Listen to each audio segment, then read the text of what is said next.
Hi, I'm Maryjo with Fourth Dimension Healing in Stillwater, Minnesota, and I'm also the director of the Center for Crystalline Healing Studies, which is my online school. And you can learn more about my online school and the courses that I offer in energy healing, Reiki, and crystal healing by taking a look at the links below this video. Today I want to talk with you for a couple minutes about one of the members of the quartz family, that being Smoky Quartz. So Smoky Quartz, if I had one word I wanted to associate with it, it would be grounding. Smoky Quartz has this very solid connection with the earth energy that helps connect our energy field and our chakra system to the earth, and we're able to benefit. And also that energy from the earth, as it moves up kind of through our energy field, it also moves out into our aura or our biofield around us, so that it is able to clear and release stagnant energies and some of those patterns and experiences that we just collect throughout the day and throughout life. So when I'm working with Smoky Quartz, I like to keep in mind that because it's quartz, it has a hardness of 7 on the most hardness scale, so it's fairly durable, and it also is going to show up in some different color patterns or color hues, and that has to do with the aluminum content within it. When the aluminum within a piece of quartz is irradiated, exposed to radiation within the earth, we get smoky quartz. Sometimes, here's a piece that I work with here in my healing practice, it's going to be more on the browns. This is kind of a brown light tan, as you can see, pretty clear. You can see pretty clear right through it. Sometimes it's actually going to be more of a almost pale straw color. It can also be quite dark. And so when I'm working with smoky quartz, sometimes a person may benefit from a little bit darker color, and sometimes they might benefit more from this more straw or pale colored piece of smoky quartz. And so my sense is that I don't overthink why one over the other stone is being called into their energy field for that particular crystal healing session. I simply allow the properties to help support whatever is going on with the person I'm working with.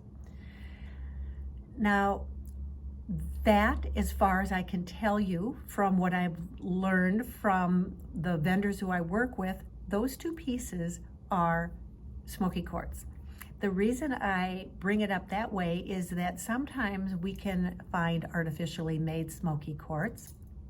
I'm going to show you an example of what I believe to be artificially irradiated smoky quartz, artificially treated. And the reason I say I believe this to be is because it kind of has a few qualities that makes me suspect that this is perhaps not natural smoky quartz. And bottom line, unless you're the one that actually pulls it up out of the earth, we really can never know 100% for sure what we've got.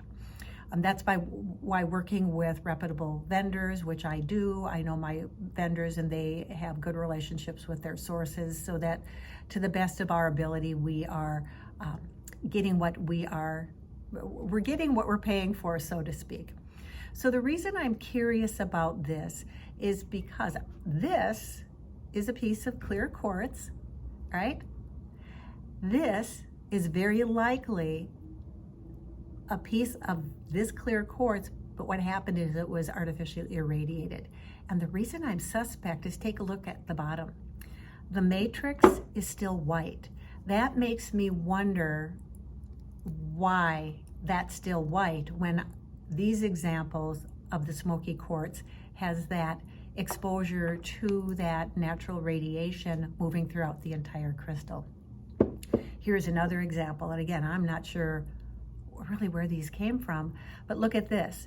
This has a point extending out of it that has not been irradiated, whereas this is quite black. Can't even see through it. Very, very likely that this was artificially treated. So I use those as examples for teaching purposes. I don't work with those in my healing practice for healing purposes. I do want to show you, however, a couple examples that I think are pretty representative of what I have available in my shop. And of course, they come in various sizes. But here is a lovely example. I love these long, elongated pieces. They work great for laying on or around the body. They work great for crystal grids because they just lay flat, and they're really lovely. Quartz amplifies other stones that you're working with, so it may be that you're pairing up a piece of smoky quartz with another stone and getting kind of a little amped up effect. Here's another example of a lighter variety. I do like working with tumbled stones. Again, they're very easy to hold, slip in a pocket, slip inside a pillowcase. So when it comes to working with smoky quartz, if you're getting a sense that you're feeling like you'd like to have a little bit more of a grounding, subtle kind of connection with the earth, and yet you're not so super scattered that you really need to have a lock-in connection that you might get from another kind of grounding stone, I think that the smoky quartz is an amazing stone to work with. Sometimes it's just simply helping us to settle down some emotional imbalance.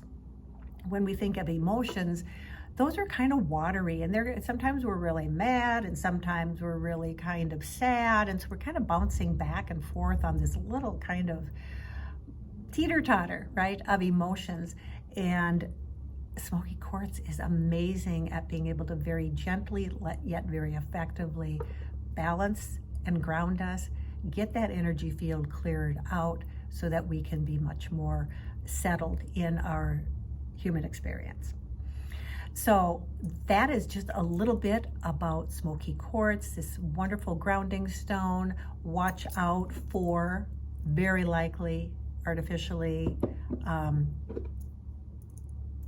tinted up and irradiated smoky quartz. Reach out to me if you have questions. You can take a look at the links below. Go out to my online shop and you can learn a bit more about smoky quartz, see what I carry. Let me know if you have any questions. You can send me a text, you can send me an email. For now, I simply wish you many blessings.